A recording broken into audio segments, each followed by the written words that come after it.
Success Mantra, V shape future. Hello everyone, welcome you all in today's The Hindu news analysis. So prior to getting into details, let's have a sneak peek what is important for us in today's The Hindu. I guess कि कल का analysis आप लोगों ने देख लिया होगा। EWS का जजमेंट प्लीज कवर कर लेना, क्योंकि लेटर ऑन ये कवर नहीं हो पाएगा और काफी ज्यादा हासिल करोगे। एंड रही बात सितंबर की एनालिसिस की कि हाँ सर पूरा सितंबर का मैराथन, तो नोट्स ऑलमोस्ट कंप्लीट हो चुके। थोड़ा सा पेशेंस रखो, इतना रखा है थोड़ा सा और रख लो। आई ट्राई कि संडे तक मिल जाए, right.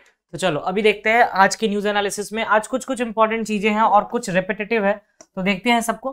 Great Nicobar development plan, ये गवर्नमेंट का डेवलपमेंट प्लान है। शायद 72,000 करोड़ का डेवलपमेंट प्लान है ये, जो ग्रेट निकोबार में होगा, जिससे एनवायरमेंट पे बहुत ज्यादा इंपैक्ट होने वाला है। एंड एनवायरमेंट आप लोगों ने बहुत पढ़ा है अभी बीच में। UNFCCC COP27 अभी जस्ट चल रहा है, राइट। COP27 किस सिटी में हो रहा है बताना, राइट। तो एनवायरमेंट से रिलेटेड ये भी है, तो डायरेक्टली यहाँ से कनेक्ट होगा दोनों चीजें। एंड ग्रेट निकोबार स्ट्रेटेजिकली भी इंपॉर्टेंट है, तो ये हर एक डिटेल के बारे में देखेंगे। This is about the surrogacy regulation act 2021। Surrogacy regulation act पहले हम लोगों ने पढ़ा था रिगार्डिंग द LGBTQ+ के पॉइंट ऑफ व्यू से, बट एज अ एक्ट नहीं देखा था।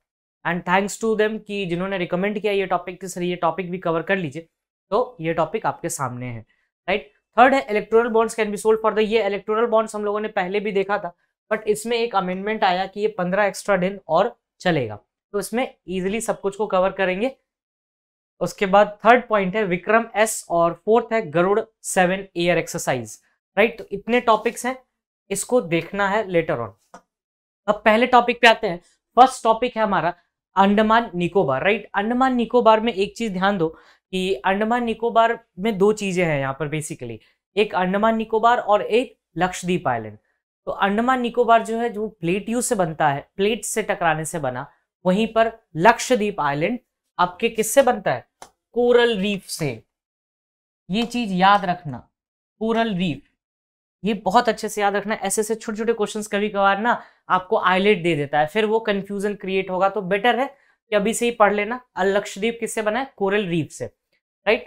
तो अब कोरल रीफ में भी बहुत सारी चीजें होती हैं जिसका केमिकल कंपोजिशन होता है कैल्शियम कार्बोनेट, तो ये बहुत ज्यादा हम लोग फिर ज्योग्राफी एनवायरनमेंट में घुस जाएंगे अगर उसमें जाने लगे। तो चलिए अभी प्राइम फोकस रखते हैं अपना अंडमान निकोबार पे, लेकिन आई विल एडवाइस यू कि एक बार लक्षद्वीप भी देख लेना, it will help you a lot. अब आते हैं great Andaman Nicobar development plan, लेकिन great Andaman Nicobar development plan से पहले हम इस मैप पे फोकस करेंगे, जो कि बहुत ज्यादा जरूरी है। सबसे पहला ही क्वेश्चन अराइज होता है, अंडमान सी में है ये, राइट। नेक्स्ट देखते हैं ये कितने पार्ट्स में बटा है। अंडमान आइलैंड और निकोबार आइलैंड ये दो है, और डेवलपमेंट आपका निकोबार में है, राइट। चलिए देखते हैं अच्छे से। नॉर्दर्न अंडमान ऊपर वाला पोर्शन जिसे हम कहते हैं नॉर्दर्न अंडमान, बीच वाला मिडिल, एंड लास्ट वाला लोअर अंडमान। ये रहा पोर्ट ब्लेयर, इसका कैपिटल, और बीच में लिटिल अंडमान। अब देखना लिटिल अंडमान और नॉर्दर्न अंडमान, ये जो ग्रेटर अंडमान है, ये सेपरेट होता है, ये सेपरेट हो रहा है ना यहाँ पे। अभी किससे सेपरेट हो रहा है इसको भी देखेंगे। और अंडमान और ये निकोबार सेपरेट होता है 10 डिग्री से, 10 डिग्री चैनल से। अब कार निकोबार नीचे आ गया, निकोबार आइलैंड। अब जिसमें भी ग्रेट निकोबार में डेवलपमेंट हो रहा है, ऊपर लिटिल निकोबार है, फिर नैनोकोवी है, और सो एंड सो फोर्थ है। तो ये जो मैप है इसको देखना, it will help you a lot. चलिए नेक्स्ट आते हैं। नेक्स्ट क्या है हमारे पास, Andaman and Nicobar islands. Andaman Nicobar islands are form due to the collision between the Indian plate and the Burma minor plate. Starting में ही बताया था, दो प्लेट्स के टकराने से बने थे ये आइलैंड, अनलाइक की लक्षद्वीप जो कि कोरल रीफ से उसका फॉर्मेशन हुआ था, राइट। एक बार गूगल करिएगा कोरल रीफ, या फिर बताइएगा क्या होता है कोरल रीफ एग्जैक्टली। अगर पूछा जाए आपसे कि व्हाट एग्जैक्टली ये कोरल रीफ है क्या, क्योंकि आइलैंड नाम में है, that's why I have added Lakshadweep in the bonus point, right. चलिए अभी इस पे देखते हैं कि ये किससे बना है, बर्मा माइनर प्लेट और इंडियन प्लेट से, part of Eurasian plate and similar to the formation of Himalayas. जैसे हिमालयंस का फॉर्मेशन होता है वैसी। अब अंडमान जो है ना, वो म्यांमार से एक प्लेट्यू पहाड़ आती है, उसका एक्सटेंशन पार्ट है ये basically. Andaman Nicobar southern extension of Arakan Yoma range Myanmar, and Arakan Yoma is still an extension of a Purvanchal hills. देखो अगर इसके बारे में मुझसे पूछोगे कि सर ये किस तरीके से है, तो थोड़ा सा ऐसे रफली बताना क्रिटिकल है, but I try my best कि तुम्हें थोड़ा तो समझ में आए एटलीस्ट ये चीज। यहाँ पर मान लो कहीं म्यांमार है इस साइड पे, तो यहाँ पर एक अर्कन रोमा रेंज है, अर्कन रेंज, राइट। इसका ही एक्सटेंशन है आपको अंडमान में, ठीक है। तो एक रफ आइडिया रखो अपने माइंड में कि वो हिमालयन रीजन है, फिर उसका ही एक्सटेंशन बनता है नीचे आके, जिसे हम कहते हैं अर्कन यूमा। और अर्कन यूमा पूर्वांचल हिल्स का, पूर्वांचल मतलब क्या, जो नॉर्थ ईस्टर्न पार्ट में पूर्वांचल रीजन में जो हिल्स है उनका ही एक्सटेंशन है अर्कन यूमा। एंड अर्कन यूमा का लेटर ऑन एक्सटेंशन है अंडमान निकोबार आइलैंड, ठीक है। चलिए आगे बढ़ते हैं। This archipelago is composed of 265 big and small island, जिसमें 203 अंडमान में है और 62 निकोबार आइलैंड में। देखो ये फैक्ट्स इतना भी ज्यादा इंपॉर्टेंट नहीं है कि रटा होना चाहिए, बट एटलीस्ट पता होना चाहिए। इस तरह से क्वेश्चन फ्रेम हो सकता है, इन अंडमान निकोबार किसमें सबसे ज्यादा नंबर ऑफ स्मॉल आइलैंड्स हैं, अंडमान में या निकोबार में, ठीक है। ऐसे ऐसे क्वेश्चंस कभी कभार बन गए फालतू के, तो दे देना आंसर। अंडमान निकोबार आइलैंड का एक्सटेंशन देख लेते हैं, 6 डिग्री 45 नॉर्थ तो 1345 north, and from 92 east to 94 east, मतलब नॉर्थ ईस्टर्न, ये पूरा एक्सटेंशन बताया है, नॉर्दर्न और ईस्टर्न पार्ट का भी सबका, ठीक है। और अबाउट 590 किलोमीटर का ये छोटा सा ही जगह है ना। अच्छा, अब आई वॉज टॉकिंग अबाउट कि little Andaman and south Andaman जो है वो सेपरेटेड है, राइट। वो किससे सेपरेटेड है, that passage is known as Duncan passage, याद रखना। और सेपरेटेड दूसरा सेपरेशन है 10 डिग्री चैनल, तो ये चीज क्लियर है यहाँ पर, इसमें कोई डाउट नहीं होना चाहिए। ऐसे 10 डिग्री चैनल तो क्लैट ने पूछा भी है ड्यूरिंग आई गेस की 2015-16 उन्होंने ये क्वेश्चन डाला था कि किससे सेपरेटेड है, तो 10 डिग्री चैनल। कमेंट सेक्शन में बताइएगा कि इंडिया और श्रीलंका किस स्ट्रेट से सेपरेटेड है, उस स्ट्रेट का एग्जैक्टली नाम क्या है। ये चीज आपके लिए एक असाइनमेंट है छोटा सा इसमें। बहरहाल मैंने पहले भी पूछा था और आप लोगों ने आंसर किया था, that was nice, but try to answer it here also. अब आते हैं डंकन पैसेज और 10 डिग्री चैनल, इसको देख लिया हमने। पोर्ट ब्लेयर कैपिटल है, उसी टाइम देखा हम लोगों ने। Among the Nicobar island the great Nicobar is the largest, नाम ही है ग्रेट निकोबार, तो किस बात का इसमें बहस होगी, great Nicobar is the largest. चलिए नेक्स्ट देखते हैं। It is the southernmost island and is very close to Sumatra island of Indonesia. तो एक ज्योग्राफिकल इंपॉर्टेंस मिल गया कि ये किस आइलैंड से क्लोजेस्ट है, सुमात्रा आइलैंड इंडोनेशिया का। And the car Nicobar is the northern most. देखो ये जितने भी नॉर्दर्न मोस्ट है, जितने भी साउदर्न मोस्ट है, ईस्टर्न मोस्ट है, लार्जेस्ट है, किससे सेपरेटेड है, ये आप थ्योरेटिकली ना देख के जो मैंने स्टार्टिंग में मैप बताया था उससे देखो, it will help you lot, literally वो बहुत हेल्प करेगा। ये जो लिखी हुई चीजें होती है ना, उससे बेटर पिक्चर मेमोरी वर्क करती है। तो that's why I added that image. मुझे क्या था, मैं कोई और अंडमान निकोबार की फोटो लगा देता अच्छी सी। I have chosen this map because इस मैप को देखना और फिर इस थ्योरी पढ़ना तो कितनी क्लैरिटी मिलेगी। वो Duncan passage, 10 degree channel, great Nicobar, car Nicobar, ये सब चीजें पता चलती है वहां पे। The island have dense tropical rain forest, इसी कारण से इस पे डिबेट चल रहा है। एनवायरमेंटलिस्ट इसी बात पे डिबेट कर रहे हैं कि यहाँ पर रेन फॉरेस्ट हैं बॉस, आप इससे जो कट करोगे ना, crore of thousands of trees cut होंगे। और गवर्नमेंट के हिसाब से ये ट्रीज, अगर आप आज का द हिंदू पढ़ा होगा आपने, तो उस पैसेज में बड़े अच्छे से लिखा है कि इसमें जो ट्रीज होंगे उसको वो जो कंपेंसेटरी एफोरेस्टेशन होता है, मतलब अगर आप एक जगह से काट रहे हैं तो दूसरी जगह लगाएंगे, तो उसको आप हरियाणा और एमपी में लगाएंगे। तो आर यू सीरियस कि ये अंडमान निकोबार के ट्रीज हरियाणा में सस्टेन करने वाले? देखते हैं। The Andaman islands are home for the Negrito tribes, the great Andamanese, Onge, Jarawa and Sentinelese. ये अच्छे से देख लेना, याद रहना चाहिए नाम। The Nicobar island are home to the Mongoloid tribes, the Shompen and the Nicobarese. इनके नाम है बेसिकली, ये समझ लो ना, ये सरदार और ये इसके छोटे छोटे नीचे साइड से रहेंगे, ठीक है। चलिए नेक्स्ट देखते हैं क्या है। Is about the giant robber crab. ये आप लोगों ने देखा होगा, if you ever watch the national geography तो उसमें ये चीज आता है। Even I have watched this creature in the national geography only. ये जायंट रॉबर क्रैब होता है जो कोकोनट ट्रीज तक पे क्लाइंब कर सकता है, राइट। और फ्रूट शेल कितना बड़ा होता है, बड़ा बड़ा सा होता है। It can climb the coconut tree and crack the fruits strong shell. अब ये चीज इंपॉर्टेंट है यहाँ पे, ड्यूगोंग, ये एक सी मैमल है ड्यूगोंग, जो कि आपको जो सी ग्रास होती है वहां पाया जाता है। सर सी ग्रास क्या होता है? देखो सी ग्रास और सी वीड दो कॉन्सेप्ट होते हैं। सी वीड दो चीजें होती हैं basically, sea grass and seaweed. Sea grass वो ये ग्रास नहीं होता है बेसिकली, इसका कोई प्रॉपर रूट नहीं मिलेगा, बट हाँ they are grass like structure जिसमें फ्लावर्स भी होते हैं और फिर ऐसे बहुत सारी चीजें होती है एंड इट इज लाइक एक तरह का आपको बहुत इंपॉर्टेंट रोल प्ले करता है कि ऑक्सीजन प्रोवाइड करता है क्योंकि ग्रास होता है और केवल ये ऐसा ही इस टाइप का फॉरेस्ट लाइक स्ट्रक्चर होता है। फॉरेस्ट तो बहुत बड़ा बोल दिया मैंने कि ऐसा ग्रीनरी स्ट्रक्चर होता है जो कि सी के अंदर पाया जाता है और ये ऐसे वार्म जगह पे मिलेगा आपको, बहुत ज्यादा डीप नहीं मिलेगा क्योंकि डीप सी में ऑक्सीजन नहीं होता बॉस ना, फोटोसिंथेसिस तो हो ही नहीं पाएगी नीचे में। तो अब ये ड्यूगोंग जो मैमल है ये अभी एक्सटिंक्ट के कैटेगरी में आता है, बताना किस कैटेगरी में आता है कमेंट सेक्शन में। ड्यूगोंग, अब ड्यूगोंग मेनली सी ग्रास पे मिलता है और सीवीड जो होता है, सीवीड इसका मेडिसिनल पर्पस बहुत इंपॉर्टेंट है और इसको खाया भी जाता है बहुत जगह पे, जिसे आप लोग सुशी बोलते हैं। ठीक है, सुशी जो बोलते हैं ना, सीवीड का ही कहीं ना कहीं वो पार्ट होता है, जिसे एल्गी या फिर आप लोग कहते हैं ये काई टाइप की चीज होती है, काई नहीं होती, उसका मेडिसिनल पर्पस होता है and that is very rich in protein, but वो सेम टाइम पे हार्मफुल भी होता है अगर हार्मफुल पकड़ लिया तो that is called the seaweed and this is the sea grass. तो दो कॉन्सेप्ट मैंने बताया, जाके गूगल करना, इमेजेस देखना, ये इम्प्रॉम्प्टू आया था, ऐसा कोई I was not pre planned कि मुझे ये सीवीड और सी ग्रास बताना है, राइट। वो चीजें पढ़ते हैं तो समझ में आती है हाँ ये चीज भी लिंक हो सकता है।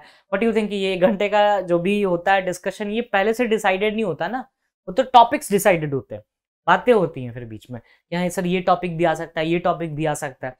तो सी ग्रास एंड सीवीड देखना, एक बार गूगल करना, इमेज पे जाना, और दोनों में बहुत बहुत ज्यादा डिफरेंस है, देखने में भी एक जैसे नहीं लगेंगे और किसी भी तरीके से एक जैसे नहीं है, बस कॉन्सेप्ट एनवायरमेंट का है। This is called C grass and this is the seaweed. और सी ग्रास कॉन्सेप्ट क्यों आया? ड्यूगोंग के कारण, ड्यूगोंग को सपोर्ट करता है सी ग्रास, दैट्स व्हाई। देखना बड़ा अजीब सा एनिमल है वो। is the Andaman Island state animal. It is indigenous to the Indo-Pacific seacoast region, particularly the Andaman. तो ये अंडमान का स्टेट एनिमल अगर पूछा जाए तो कौन सा है? ड्यूगोंग। किसको सब कैसे सपोर्ट होता है वो? सी ग्रास के कारण। और सी वीड तो पता चली गया अब, राइट। ये वो वाला वीड नहीं है जो आप लोगों के दिमाग में चल रहा है, ये दूसरा है वीड। ये केमिकल कंपोजिशन इसका होता है and it helps a lot in the medicinal purpose and so and so fourth. तो एक बार देखना, आई जस्ट रिकमेंड की। और जिन लोगों ने भी देखा तो एक बार प्लीज कमेंट करना कि हाँ sir I have watched this sea grass and seaweed. अगर कंफ्यूजन अराइज होती है then tell me, I will surely answer you with a proper definition what exactly this sea grass and seaweed is. चलिए next देखते हैं, ये अभी current aspect पे आ रहे हैं जो डेवलपमेंट प्लान है। ये तो हम लोगों ने देखा अभी अंडमान निकोबार एंड ऑल। अब देखते हैं नीति आयोग। नीति आयोग का जो ये डेवलपमेंट है वो है holistic development of great Nicobar island at Andaman Nicobar islands. देखो नीति आयोग का कहना है कि हम टाउनशिप प्लानिंग करेंगे, एयरपोर्ट बनाएंगे, बड़ी बड़ी चीजें बनाएंगे। तो यार एक चीज सोच के देखो कि इतना डेवलपमेंट करोगे उस एरिया में जो कि यूनेस्को हेरिटेज साइट प्रोटेक्टेड है। तो एक क्वेश्चन यहाँ पर आता है कि आपको एक बार यूनेस्को भी पढ़ना है, राइट। यूनेस्को बहुत किया हम लोगों ने इस बार, तो ये यूनेस्को पढ़ के ही जाइएगा एग्जाम में। तो नीति आयोग का ये कहना है कि हम लोग को करेंगे, बट उसमें कितना लॉस होगा ये नहीं देखा जा रहा है। सबने कहा कि अच्छा डेवलपमेंट पसंद है, अरे डेवलपमेंट पसंद है, बट वो जो ट्रीज हैं, वो जो थिकली पॉपुलेटेड ट्रीज हैं जिसको काटने की बातें हो रही हैं, जिसका डाइवर्जेंस की बातें हो रही हैं, that is only in the Andamans, वो और कहीं नहीं मिलेगा।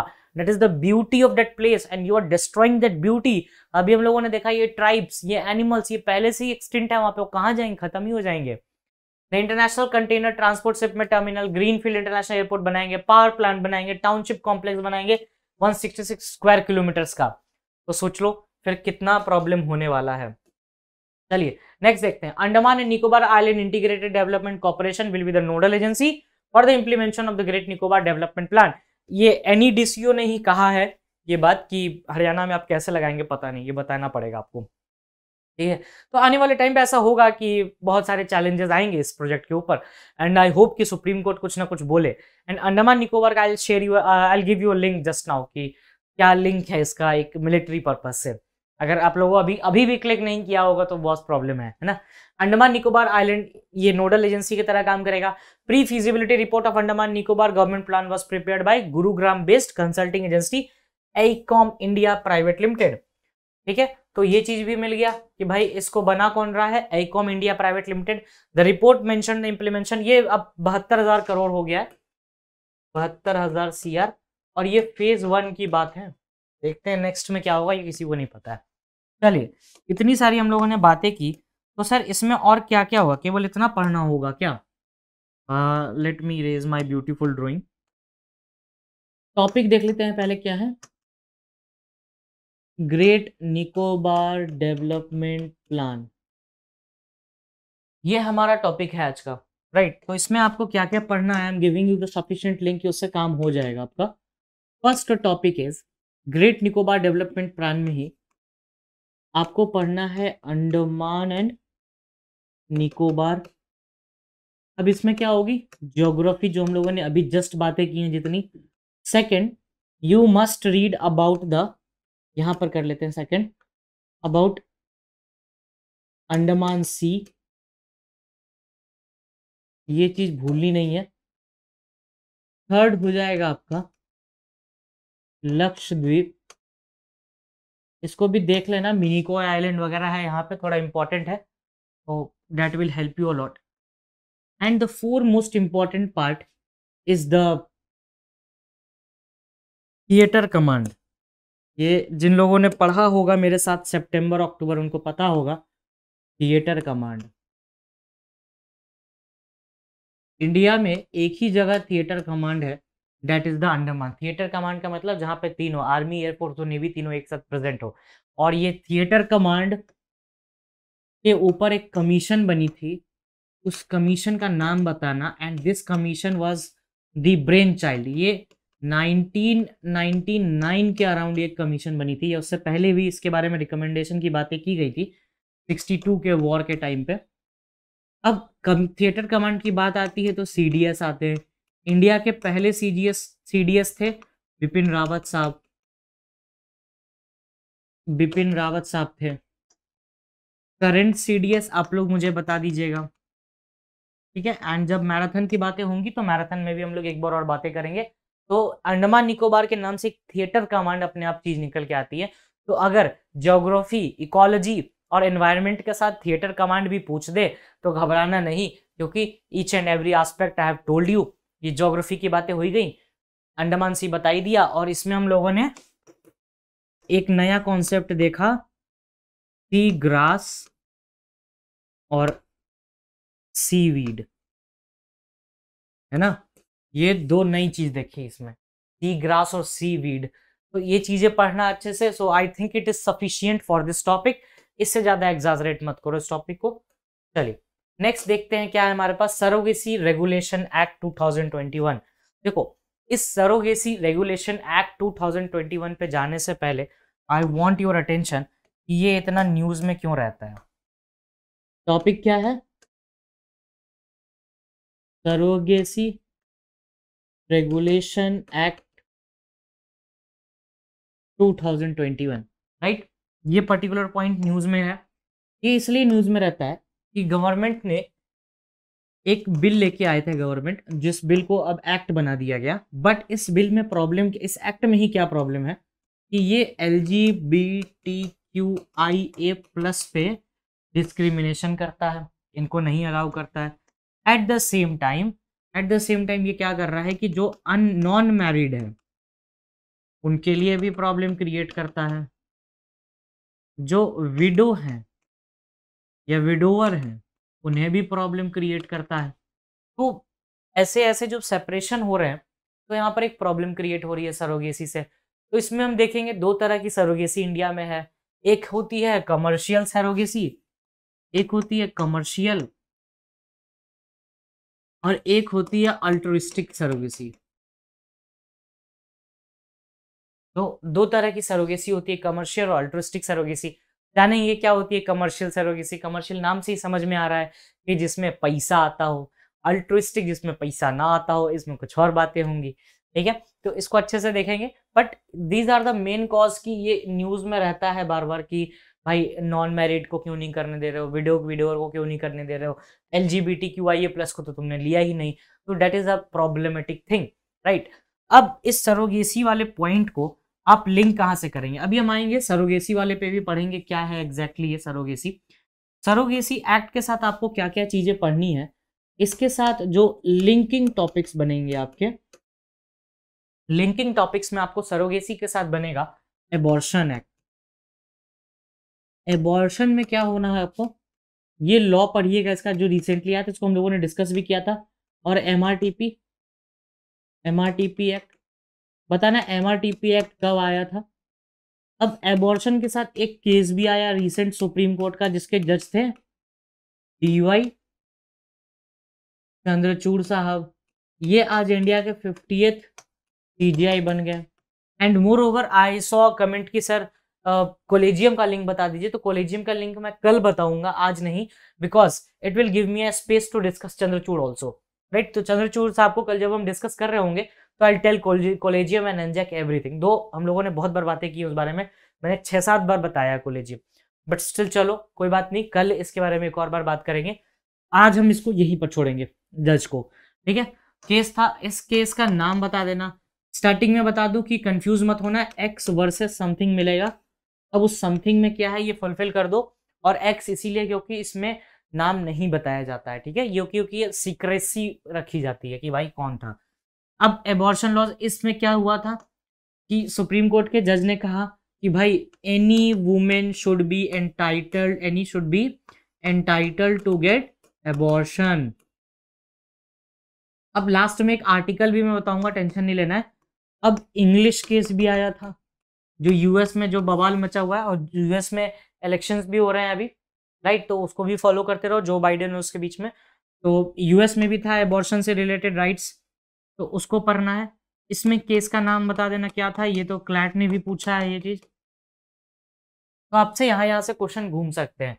और इन सब का अगर आप समरी आर्टिकल पूछो कि सर कौन सा एक ऐसा आर्टिकल है जो सबको कवर करेगा, तो वो है एकमात्र आर्टिकल जिसे हम कहते हैं article 21, right to life and personal liberty subject to some restriction, ठीक है। तो ये सारी चीजें हैं जो इसकी लिंक है ये सरोगेसी से। पहला तो आपको abortion, second is about the case, third is about the United states उसके केसेस, और आर्टिकल 21 से सब कुछ लिंक हो जाएगा फाइनली जाके। चलिए अभी करंटली आते हैं, हमारे सामने क्या है कि सरोगेसी एक्ट 2021 में आया, जो curb the unethical practices related to issue such as sex selections and exploitation of surrogate mothers with a provision for jail term in case of violations. देखो सबसे पहले जानते हैं सरोगेसी क्या होता है। किसी ने सलमान खान और प्रीति जिंटा की एक मूवी देखी होगी, बहुत पुरानी मूवी है, कि Preity Zinta was the surrogate mother for the Salman Khan and his wife, and I literally don't remember the name of the movie, I am very bad at it. तो सरोगेसी में क्या होता है कि अगर जो मेल फीमेल पार्टनर्स हैं, जो मैरिड पार्टनर्स है, rather I should use the word married ताकि आपको पता लग जाए कि वो क्रिटिसिज्म ही है यहाँ पर। तो जो मैरिड पार्टनर्स होते हैं वो अगर चाइल्ड को नहीं बियर कर पा रहे हैं at that very particular time, कि वो 5 साल हो गए, they are not able to reproduce the child, तो ड्यू टू वेरियस सर्कमस्टांसेस, तो उनके पास बहुत सारे ऑप्शंस होते हैं। One of them options is surrogacy. उसके बाद आईवीएफ भी होता है, ठीक है, उसके बाद एडॉप्शन भी होता है। अब आपको क्या करना है, एक बार एडॉप्शन से भी पढ़ लेना है क्योंकि adoption was also in news. अब सरोगेसी पे आते हैं सर, सरोगेसी क्या है। और आईवीएफ से तो वो देख लेना, अक्षय कुमार और दलजीत दोसांझ की मूवी है, तो उसमें भी ये चीज बातें की गई थी आईवीएफ के बारे में, तो इतना देखने की जरूरत नहीं है, मूवी देख लेना काफी, थोड़ा एंटरटेनमेंट भी करते रहा करो अपना। सरोगेसी पे आते हैं। सरोगेसी पे बात की जाए तो इसमें क्या होता है कि एक थर्ड वुमेन एंटर करती है, राइट, एक थर्ड वुमेन एंटर करेगी। अब वो वुमेन इन दोनों का बच्चा अपने पास रखेगी and she will bear the child after 9 months, और वो बच्चा फिर वो उसको ट्रांसफर कर देगी, दे देगी मतलब, राइट। तो उस मदर को, उस पीरियड ऑफ टाइम को सरोगेट मदर बोला जाएगा। एंड इंडिया में क्या होता है कि सरोगेट मदर को पैसा वैसा दिया जाता है, कमर्शियल सरोगेसी कही जाती है कि वो पैसा लेती हैं या दिए जाते हैं इधर से। तो सुप्रीम कोर्ट ने कहा कि इंडिया में कमर्शियल सरोगेसी नहीं चल सकता, और एक एक्ट भी है इसके रिगार्डिंग, एक केस भी है, उसके बारे में भी बात करेंगे, और ये केस अभी सुप्रीम कोर्ट में पेंडिंग है। तो सरोगेट मदर में क्या होता था कि कमर्शियल प्रैक्टिसेस को बैन किया गया इस एक्ट के थ्रू, और अल्ट्रुइस्टिक सरोगेसी को कहा गया हाँ ओके। सर अल्ट्रुइस्टिक सरोगेसी क्या होती है, ध्यान से सुनना। अल्ट्रुइस्टिक सरोगेसी में क्या होता है कि जो पेरेंट्स होते हैं, जिनका वो बच्चा होता है बेसिकली, वो सरोगेट मदर को मेडिकल एक्सपेंसेस या रिलेटेड एक्सपेंसेस ही देते हैं, बस मेडिकल, फूड, ये सब वगैरह जो रिक्वायरमेंट होता है for a mother to take, एक प्रॉपर इनटेक की जरूरत होती है, वो देंगे, और मेडिकल एक्सपेंसेस वो बियर करेंगे, बस उससे ज्यादा कुछ नहीं, एक्स्ट्रा अमाउंट में पैसे नहीं देंगे। Under the act a couple can opt for surrogacy only on grounds of medical grounds and should produce certificate of eligibility.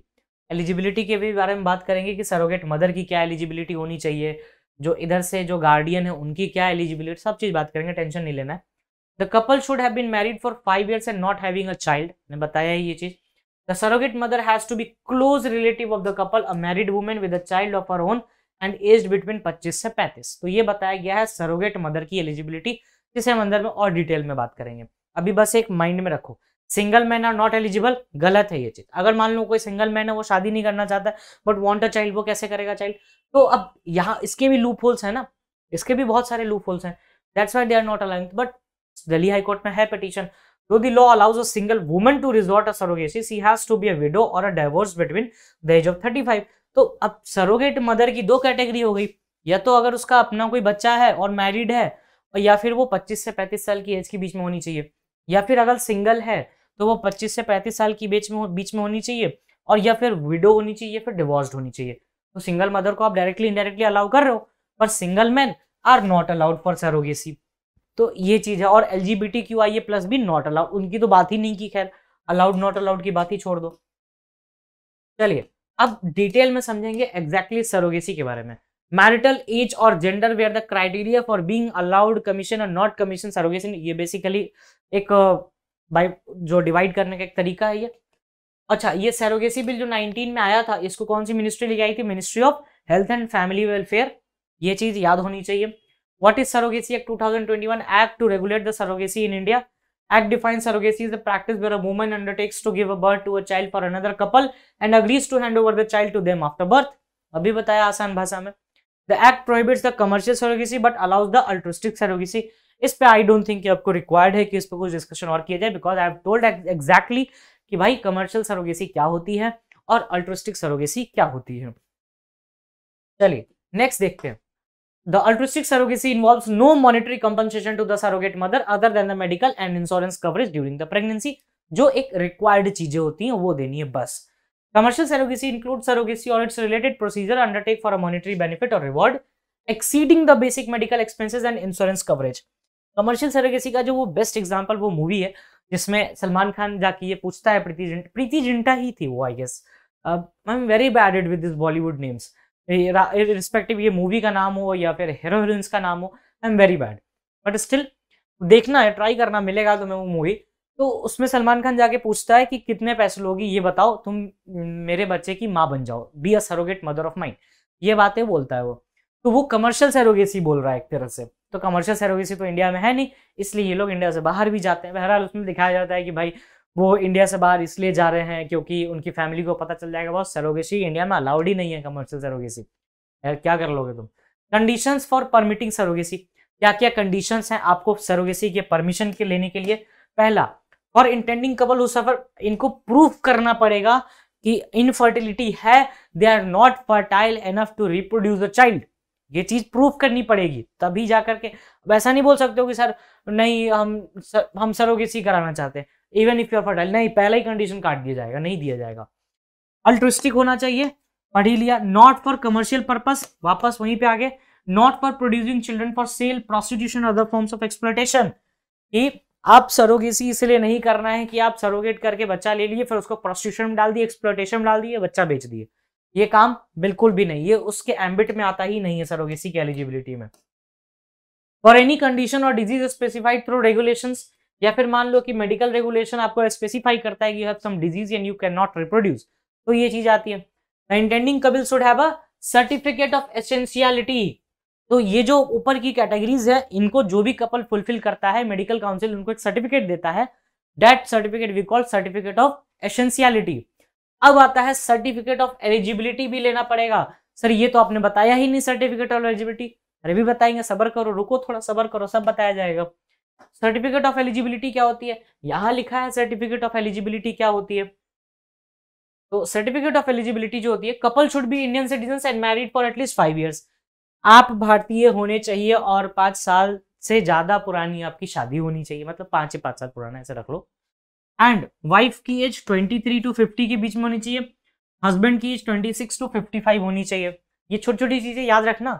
They do not have any surviving child, एक उनके पास किसी भी तरह का सर्वाइविंग चाइल्ड नहीं होना चाहिए, irrespective it is biological, adopted और सरोगेट।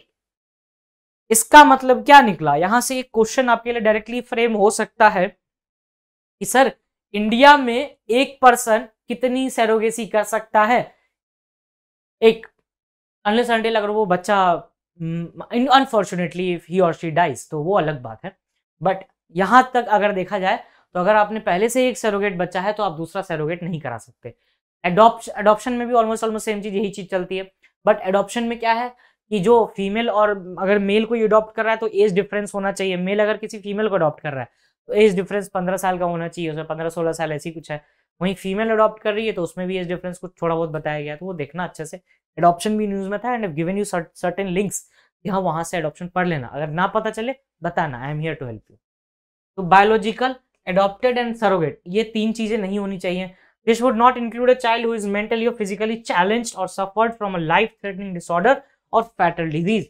अगर वो बच्चा किसी भी तरह के फैटल डिजीज, डिसऑर्डर या लाइफ थ्रेटनिंग डिजीज से वो झेल रहा है तो उसको चैलेंज इसमें नहीं इंक्लूड किया जाएगा। Other condition that may be specified by the regulation, या फिर रेगुलेशन और कोई कंडीशंस देता है, अगर आप इनको फुलफिल कर लेते हो तब आपको मिलता है सर्टिफिकेट ऑफ एलिजिबिलिटी। तो दो सर्टिफिकेट आ गए, certificate of essentiality and certificate of eligibility, मतलब आपको सरोगेसी की जरूरत भी है एंड आप एलिजिबल भी हो। बट जिसको आप सरोगेट मदर बनाओगे क्या वो एलिजिबल है? तो ये चीज देखना जरूरी है भाई, बहुत जरूरी है। Consent matters, eligibility criteria for the surrogate mother, ये तो देखना बहुत इंपॉर्टेंट है। क्लोज रिलेटिव होनी चाहिए of the intending couple, a married women having a child of her own. अगर कोई विमेन मैरिड है जिसको आप सरोगेट मदर बनाना चाह रहे हो, उसका खुद का एक बच्चा होना चाहिए, ठीक है। A married women having a child of her own, age 25 to 35, surrogate only once in her life time, वो केवल एक बार सरोगेट कर सकती है लाइफ में, नहीं तो ऐसे फिर तो वो बिजनेस ही बन जाएगा। possesses the certificate of medical and physiological fitness for surrogacy, surrogacy fitness लेना पड़ेगा आपको। The surrogate mother can not provide her gametes for the surrogacy, वो अपने गैमेट्स प्रोवाइड नहीं करेगी सरोगेसी के लिए। फॉर प्रॉफिट सरोगेटी है। अब चलिए इतना हो गया, तो सरोगेट मदर का सर्टिफिकेट मिल गया, तो आपको क्या क्या सर्टिफिकेट मिल गया? एसेंशियलिटी मिल गई, एलिजिबिलिटी मिल गई, थर्ड सरोगेट मदर मिल गया। आपने तीनों फुलफिल कर लिया, now you are eligible for surrogacy, ठीक है। ये तीन चीजें, क्रेडिटिज्म भी देख लिया स्टार्टिंग में, सारी चीजें देख ली, सफिशिएंट कनेक्शंस देख लिए। अब आगे बढ़ते हैं, कंट्रीज का देखते हैं। फॉर प्रॉफिट मतलब कमर्शियल सरोगेसी कहाँ कहाँ बैंड है? Canada, UK, Denmark, New Zealand and Australia. Russia में कमर्शियल सरोगेसी अलाउड है। All forms of surrogacy are banned in France, Bulgaria, Germany, Italy, Portugal and Spain. किसी भी तरह का सरोगेसी यहाँ पर अलाउड नहीं है, इररेस्पेक्टिव इट इज अल्ट्रिस्टिक और सरोगेस और कमर्शियल, तो ये चीजें याद रखना। चलिए नेक्स्ट आते हैं, electoral bonds can be sold for 15 extra days during the state elections. इस टॉपिक पे जाने से पहले I want to discuss something with you before entering into this topic और डाइविंग इनटू दिस टॉपिक, तो थोड़ा सा ना आपको लिंक मिलना बहुत जरूरी है यहाँ पे। इलेक्टोरल बॉन्ड्स हमारा टॉपिक है, राइट। इलेक्टोरल बॉन्ड्स जब पढ़ रहे हो तो कुछ चीजें ध्यान में रखना। इलेक्शन कमीशन, क्योंकि अभी इलेक्शंस हो रहे हैं, I am just helping you to revise the topics जो अभी आसपास चल रहे हैं, मेरा और कोई इंटेंशन नहीं है ये बनाने का। यहाँ पर एक और टॉपिक आप ऐड ऑन कर सकते हैं, दैट इज द EWS, ये देख लेना, ये भी हेल्प ही करेगा, इलेक्शन से ही कहीं ना कहीं रिलेटेड है। सेकेंड इज बाईपोल्स, इसको रिसेंटली हम लोगों ने कवर किया था, बाईपोल्स। नाउ इलेक्टोरल बॉन्ड्स की बात करते हैं तो एनपी और एसपी के बीच में डिफरेंस पता चलना बहुत जरूरी है। सर एनपी एसपी क्या होता है? सपा नहीं, नेशनल पार्टी, स्टेट पार्टीज कौन कौन सी होती है, ये पता होना चाहिए आपको। उसके बाद जब इलेक्टोरल बॉन्ड्स पढ़ोगे ना तो बहुत अच्छे से याद होगा। अब देखो, ये तो चलो ये बेसिक बेसिक चीजें हो गई जो बहुत आसपास में चल रही थी, इलेक्शन कमीशन, EWS, बाईपोल्स और एनपी। अब मेरे लिए तुम्हारे लिए कुछ नया चीज है, टॉपिक डालते हैं electoral bonds he. I needed space for that. That's why we erased that. But I have to write it again. What I have written? EWS, national parties and state parties, and the Election Commission of India, ECI, and bypolls. ये तो हम लोग recent देखा. Now vacancy इन seats. Sir vacancy इन seats कहाँ से आ गया? याद है उस दिन पढ़ाया था आजम खान के बारे में. आजम खान सीट वैकेंट हुई है इनकी, ये बताया था उस दिन. अब एक सेपरेटर लगाते हैं. 9 शेड्यूल भी रिवाइज कर लो साथ में. शेड्यूल तो वैसे भी याद हो गए होंगे. अब इतनी बार शेड्यूल बताया मैंने ही. फिर उसके बाद आता है कि हो तो होलोहन केस.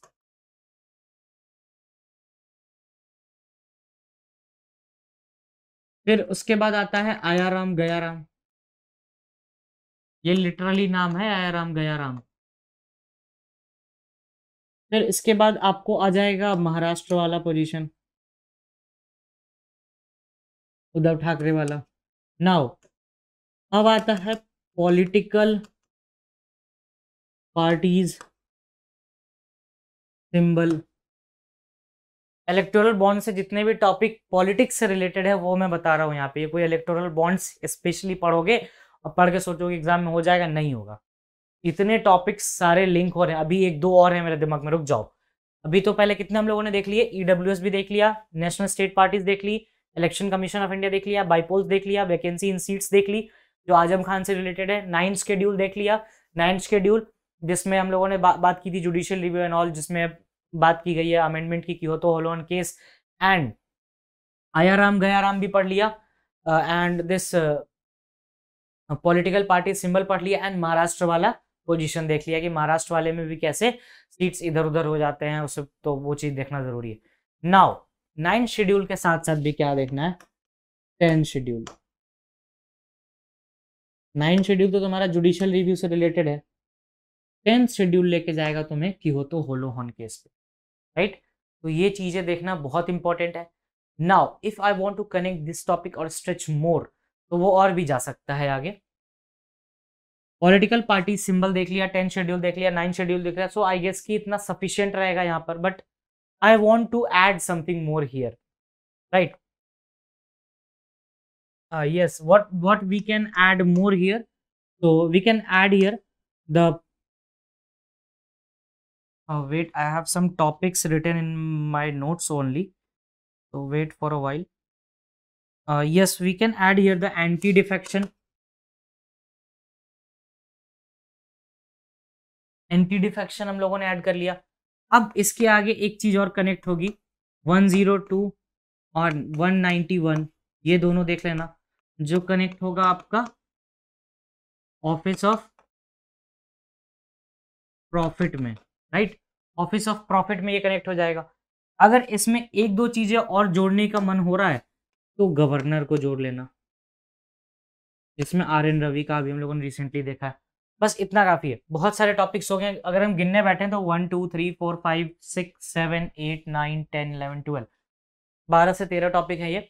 अगर इनको पढ़ लोगे साथ साथ इलेक्टोरल बॉन्ड्स, खेल खत्म. इसके आगे काम नहीं आएगा कुछ. चलिए स्टार्ट करते हैं. अभी न्यूज में क्या है बेसिकली कि आपको जब आप इसमें बात करेंगे इलेक्टोरल बॉन्ड्स की, तो एक ADR है, ठीक है, एसोसिएशन फॉर डेमोक्रेटिक रिफॉर्म्स. वो 1999 में बना था. IIM के कुछ लोग थे जिन्होंने इसको फॉर्म किया था अगेंस्ट द जो इलेक्शन माल प्रैक्टिसेस है उसके अगेंस्ट ये फॉर्म हुआ था, ठीक है. अब ADR में क्या होता है कि इन ADR पे भी नहीं जाएंगे, ADR पे आगे बात करेंगे. इलेक्टोरल बॉन्ड्स हम लोगों ने पहले बात की थी कि गवर्नमेंट क्या करती है, इसमें पैसा तो लेती है, राइट? पैसा लेगी गवर्नमेंट, लेकिन वो बताएगी नहीं कि मैंने किससे लिया है. अब ये चीज स्टार्ट की थी NDA गवर्नमेंट ने 2018 में. तो चलिए इसको हम लोगों ने पहले भी किया है, एक बार और कर लेते हैं. The department for economic affairs amended the, ये डिपार्टमेंट याद रखना है, आ जाएगा कोई पॉलिटिक्स का नाम देके डिपार्टमेंट, ये होम अफेयर्स आ जाएगा, टिक मार के चले जाओगे, इकोनॉमिक दिमाग में नहीं आने वाला. अब इसलिए इकोनॉमिक है ना कि 2017 में जो आया था ना वो इकोनॉमिक वाले ही थे, right? Allow their sale for the 15 extra days during the year for general election. इन्होंने कहा है कि जनरल इलेक्शन के टाइम पे 15 ज्यादा दिन तक आप इलेक्टोरल बॉन्ड्स रिसीव कर सकते हो, and this is completely for the profit of the political parties. ये समझ लो. I am saying where because ये आपको सिंपली लग रहा है अभी गुजरात और हिमाचल इलेक्शन है, अचानक से आपके दिमाग में ये आता है कि हमें ये चीज अमेंड करना। Are you serious? आपके फंड्स लैक कर रहे हैं sir, that's why you want more funds. अब मोर फंड्स के लिए आपको इलेक्टोरल बॉन्ड्स लाने पड़ेंगे, कि सामने से पैसा ले नहीं सकते किसी से। अगर इलेक्टोरल बॉन्ड से लेंगे तो उसमें तो लिखा रहेगा नहीं कि किससे लिया है। चलिए, तो 15 एक्स्ट्रा डेज के लिए किया है, आपका सिलेबस बढ़ाया। So for it was told 4 times in year, January, April, July and October for 10 days as notified by the government, लेकिन अब 15 दिन ज्यादा। Within the last change, 15 additional days will be provided in the years that have assembly elections too. ठीक है, आगे बढ़ते हैं। What in today's article about the EBs, तो EB पता ही है, बता ही दिया, एक promissory note टाइप का होता है जिसमें bearer का नाम नहीं लिखा था। bearer और demand to donate her contribution to the parties। Eligibility क्या होनी चाहिए, किसकी सर एलिजिबिलिटी, देने वाले की नहीं, लेने वाले की एलिजिबिलिटी। लेने वाले, देने वाला तो भाई जितना दे दो सब ठीक, लेने वाली की एलिजिबिलिटी क्या है कि section 29A of RP act 1951 में आप रजिस्टर्ड होने चाहिए और लास्ट इलेक्शन में आपको 1% वोट्स पूल होने चाहिए in your favour. Last general election में हाउस ऑफ द पीपल या लेजिस्लेटिव असेंबली में आपको 1% वोट मिला होना चाहिए, तभी आप एलिजिबल हो पाओगे। The electoral bond scheme was launch in 2018 और केवल एसबीआई ही ले सकता है, राइट, एसबीआई ही ले सकता है, ये भी चीज है। As of August donations to the political parties have crossed 10,000 crore marks, और पता भी नहीं किसने दिया है, सोच लो। Though an amendment of the Finance Act 2017, the union government has exempted political parties from disclosing the donations received through electoral bonds।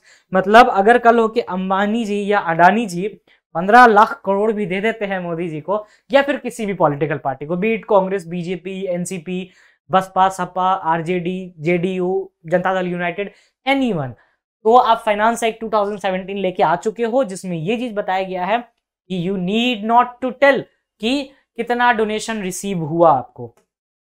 Working की बात की जाए तो सिटीजन ऑफ इंडिया होना चाहिए जो पार्टी दे रहा है, सिटीजन ऑफ इंडिया और अ बॉडी। इसमें ना एक फॉरेन बॉन्ड्स, फॉरेन से भी आता है जिसको आप हमने एनजीओ के टाइम पे किया था, फॉरेन रेगुलेशन एक्ट, तो उसमें आता है ये चीज बेसिकली। तो उसमें डीप चले जाएंगे तो बहुत ज्यादा लंबा खिंच जाएगा टॉपिक, जो आपके काम का भी नहीं रहेगा।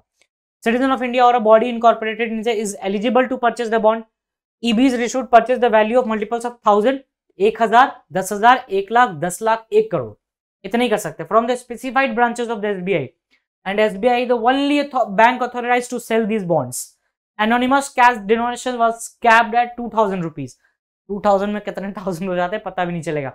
EBs have a life of only 15 days during which it can be used for making donations only to the registered political parties। Bond इसी महीने में इशू होते हैं, जनवरी, अप्रैल, जुलाई, अक्टूबर। अब 15 दिन का उन्होंने एक्सटेंशन दिया है। The bond can be encashed by an eligible political party only through a designated bank account। पहली बात कर चुके हैं। No upper limit on funding। पहले अपर लिमिट थी फंडिंग पे, राइट, पहले अपर लिमिट क्या थी, तो 7.5%, मतलब जो भी पॉलिटिकल पार्टी, जिस भी पॉलिटिकल पार्टी को डोनेशन अगर कोई कॉर्पोरेट दे रहा है तो वो कॉर्पोरेट अपने प्रॉफिट का 7.5% ही देगा। 7.5% of the average net profit of the company in the preceding 3 years। मतलब अगर मान लो कि मैं अगर 2022 में किसी पॉलिटिकल पार्टी को डोनेट कर रहा हूं and I am a owner of XYZ company, तो मेरे पिछले 3 साल का जो नेट प्रॉफिट निकलेगा उसका 7.5% ही मुझे देना है। लेकिन द गवर्नमेंट ने इसको कंपनीज एक्ट 2013 से अमेंड किया और हटा दिया ये चीज कि नहीं, जितना मन उतना दो। केस क्या है, association for democratic reforms versus union of India, status is pending. What is ADR? ADR is a group of professors from the IIM, 1999 में बना था। ADR states the association for democratic reforms, क्योंकि यही हैं जो इनको पकड़ते हैं बार बार। आज भी ADR के जो फाउंडिंग मेंबर हैं उन्होंने कहा है it is a blow over the democracy, कि आप अपने फायदे के लिए 15 दिन का अमेंडमेंट क्यों, ये साफ दिख रहा है। द मेन रिपोर्ट्स आर, इनके 2 रिपोर्ट्स आ चुके हैं, election watch and political party watch. First study 2002 में आई थी गुजरात असेंबली इलेक्शंस पे, in which the public was given a full study of the background of candidates contesting elections in order to, ये सभी चीज प्रोवाइड करते हैं कि क्या क्रिमिनल रिकॉर्ड है, क्या पढ़ा लिखा है, अनपढ़ है, क्या है नहीं है, each and everything they provide. Next देखते हैं Vikram S, science and tech से इंपॉर्टेंट टॉपिक है क्योंकि ये प्राइवेट बॉडी कर रहा है, ठीक है। देखते हैं, India's first privately developed rocket Vikram S is poised to create history as it undergoes the final preparation at ISRO launch pad Sriharikota, और 12 से 16 नवंबर के बीच में लॉन्च होगा। अभी से ही पढ़ लो, उस समय what not to be missed में देख लेना। अबाउट में देखते हैं, इट वाज डेवलप्ड बाय, किसने डेवलप किया, Hyderabad based sky rocket aerospace. पहला क्वेश्चन, सॉरी पहला तो यहीं आ गया था, दूसरा है मिशन का नाम प्रारंभ, तीसरा आरंभ है, प्रारंभ प्रचंड वो गाना जो भी है। Since it the first mission for the Skyroot, with this maiden mission Skyroot is set to become the first private space. Link किसके करोगे, विक्रम एस को फैल्कन से लिंक कर लेना। And one more thing is SpaceX, यहां से link कर लेना क्योंकि वो भी एक प्राइवेट ही बॉडी है। With this maiden mission Skyroot is set to become, ये देख लिया हमने, launch mission will be sub orbital space flight and will carry 3 customer payloads in the intended orbit. जो भी इंटेंडेड ऑर्बिट रहेगा sub orbital space flight, तो उसमें 3 वो कस्टमर पेलोड्स को ये कैरी करेगा। तो जब ये कैरी करेगा तो इसमें देख लेंगे भाई क्या क्या ऑर्बिटल है। इससे पहले भी हम लोगों ने देखा था डार्ट मिशन, तो डार्ट मिशन भी देखना मत भूलना, एक बार क्लैट ने पूछ दिया है तुमसे सैंपल पेपर में डार्ट से रिलेटेड। अब सब ऑर्बिटल वाला क्या है, refers to a height of around 100 kilometre from the earth surface, earth surface से 100 किलोमीटर। ठीक है, अब इसमें ना एक तो चीजें आती है जो एक्सोस्फीयर एटमॉस्फेयर, वो भी एक बार देखना, एक्सोस्फीयर वगैरह देखना, थोड़ा सा देख लेना बस, just watch the diagram and nothing more. Lower altitude than the orbital flight which reaches the lower Earth orbit between 200 kilometers to 2000 kilometers from Earth. Suborbital flights are known to be important for conducting tests for space mission. Obviously पहला है private है तो पहले test ही करेंगे। Among 3 payloads, 2.5 kg satellite of another space startup Space Kids India, which has been built by students from India, the US, Indonesia. 3 payload है, एक payload 2.5 kilo का है, 2.5 किलो का हाथ है ये, और ये इंडोनेशिया, इंडिया और यूएस के बच्चों ने बनाया है किड्स इंडिया के नाम से। Skyroot is a 2-time national award winner in the first startup to sign a MOU with ISRO in this regard, right? The Vikram series named after the founder of Vikram Sarabhai, obviously. Skyroot has designed the series for the small satellite market at low cost, and Indian National Space Promotion Authorization Center in space के बारे में बात करते हैं। In space 2020 में launch हुआ आपको। Furthermore, एक autonomous single window nodal agency है at the department of space. It also facilitate the uses of ISRO facilities by the private entities, मतलब इन स्पेस इसरो को प्राइवेट एंटिटीज के बीच में कनेक्शन का काम करता है। The program also witnessed the exchange of MEU between InSpace and the private sector companies working in the field of space-based activities. Next आते हैं गरुड़ 7 एयर एक्सरसाइज। अब देखो ये जो गरुड़ 7 एयर एक्सरसाइज है इसको मलाबार से ज्वाइन कर लेना क्योंकि दोनों पैरेलल रन करेंगे। देख लेते हैं गरुड़ क्या है, जोधपुर में हो रहा है, फ्रेंच एयरफोर्स और इंडियन एयरफोर्स के बीच में होगा ये exercise. It is a bilateral exercise between IAF and French air force. It provides a unique opportunity for both, obviously करेगा। एक्सरसाइज का नाम क्या है, गरुड़ 7। कहाँ हो रहा है, जोधपुर में। अभी एक इंडिया यूएस का भी हुआ था उत्तराखंड में, बताना उस एक्सरसाइज का नाम क्या था। Also was the first occasion for the light combat aircraft और लाइट कॉम्बैट हेलीकॉप्टर्स, ये चलाएंगे, प्रचंड वगैरह आएगा। इंटरनेशनल लेवल की एक्सरसाइज है भाई। मलाबार भी देखना इसके साथ साथ, बट मलाबार इज ज्यादा important than this, right. History देख लेते हैं, 7th एडिशन हो रहा है ये। First, 3rd and 5th addition हुआ था इंडिया में ही, तो 3rd, 3, 6 एंड 14 में। Air force station Gwalior, Kalaikunda and Jodhpur में। 2nd, 4th and 6th addition हुए थे फ्रांस में 5, 10 और 19 में। तो ये चीज है, ये बहुत कम चांस है कि वो चीज इस पे जाए, बट ट्राई की उसको देख लेना अच्छे से। मलाबार देखो ज्यादा इंपॉर्टेंट मलाबार है। Now coming to the Modi and wills, ये मैंने कल ही बताया था G20 के बारे में। I am not going to discuss again and again क्योंकि कल मैंने ईच एंड एवरीथिंग बताया था G20 के बारे में। और G20 आई गेस की 6th to 7th टाइम होगा that I will be discussing G20 जिसको भी बहुत डिटेल में देखना है एपिसोड 1 जाके देखो, बहुत अच्छे से बात की है G20 पे उसके बारे में। तो कल क्या हुआ था, मैंने कल बताया था कि कल बेस रेडी हो जाएगा, आज लोगो मिल जाएगा, ठीक है। तो G20 की प्रेसिडेंसी इंडिया को मिलने वाली है नेक्स्ट ईयर सितंबर में। इंडोनेशिया की प्रेसिडेंसी इस बार खत्म होने वाली है। G20 ट्रोइका सिस्टम पे बात करता है, इसमें 19+1 मेंबर है and 1 is the European union, ठीक है। ये पूरे पेज में ये चीज लिखा हुआ है। एंड मोर ओवर इसकी फाइनेंशियल जो मीटिंग्स होती हैं प्रॉपर, जो अभी मीटिंग्स हो रही हैं हर साल, ये 2008 के बाद शुरू हुई थी। पहली ऐसी मीटिंग इनकी यूएस में हुई थी, स्टार्ट हुई थी 1999। This was the complete overview of G20. Now when you will read this, you will just get a complete throughout over this. And yes, G20 Sherpa जो मैं कल बता रहा था, इस शेरपा है Amitabh Kant, is the current G20 Sherpa. ये चीज देखने लायक है। तो जिनका भी G20 क्लियर है, जस्ट एक बार थम्स अप जरूर देना कि sir G20 is all clear, right. क्योंकि ये बहुत बार बातें हो गई यार G20 के बारे में, G20, G7, G8 बहुत बार बात हुई है। एंड आई जस्ट ट्राई कि कुछ स्किप ना हो आपका, इसलिए मैंने ये डाल दिया यहाँ पे कि बस छूटे ना ये G20। ये हमारा मेन एस्पेक्ट है लोगो। लोगो क्या है? अर्थ जक्सटापोज्ड विद इन द लोटस। इन्होंने एक लोटस बनाया है, 7 पंखुड़ी, 7 कॉन्टिनेंट्स को जो दर्शा रहा है, और ये वासुदेव कुटुंबकम के ऊपर बेस्ड है। 1 अर्थ 1 फैमिली 1 फ्यूचर। अब इंडिया जो 1 अर्थ 1 फैमिली 1 फ्यूचर की बात कर रहा है, ऐसे इंडिया ने बहुत बार और बातें भी की थी 1 के ऊपर। Symbol of lotus is represent hope in this time. Elaborating the theme, PM Modi said India is working on the vision of bringing the whole world together for a common objective for a better future। इसके पहले India ने एक दिया था only one world, इसके बारे में भी बात हुई है कि इंडिया पूरे वर्ल्ड को एक साथ लाने की बात करता है, और इसलिए G20 में भी 1 वर्ल्ड 1 फ्यूचर 1 अर्थ की बात कर रहा है। इंडिया मंत्रा है 1 सन 1 वर्ल्ड 1 ग्रिड का, has called for renewable energy revolution के लिए, और एक कैंपेन भी है 1 वर्ल्ड 1 हेल्थ, ग्लोबल हेल्थ के लिए। तो ऐसे ऐसे क्वेश्चंस आपसे पूछे जा सकते हैं, आपसे G20 ना पूछ के ये पूछ देगा। ये लिंक है यहाँ पे।